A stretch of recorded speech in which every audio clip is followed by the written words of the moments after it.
trabaho ng pulis. Isa lang. Hindi na natin pag-argumentuhan. Alam na natin lahat, ang PNP mission, trabaho ng pulis yun. Nandun lang, umiikot ang ating trabaho. The PNP shall enforce the law, prevent and control crime, maintain peace and order, ensure public safety and internal security with the active support of the community. Agree tayo lahat doon. No question about it.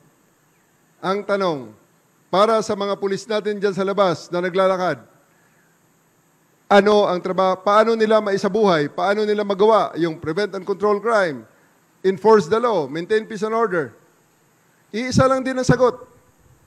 Alisin lang ang kriminal sa ating mga communities. Alisin ang kriminal sa kalsada. Yun lang, wala nang iba. Pag walang kriminal, walang krimen. Agree ulit tayo doon.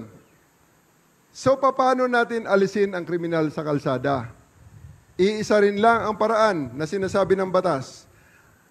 Alisin natin sa pamamagitan ng pag-aresto sa kanila at pagdala sa kanila sa judicial process. The 5 pillars of the criminal justice system, nandun tayo sa law enforcement, pangalawa yung judiciary. Nandun tayo sa judiciary ngayon. Okay? Prosecution and judiciary, magkakadikit yan. So, hinuli natin ang tao, dadalhin natin sa piskal, kumbinsin natin ang piskal na dapat gumawa siya ng information para madala sa judiciary, sa huwes, para makumbinsin natin, mapinahan ng tao base sa krimen na kanya.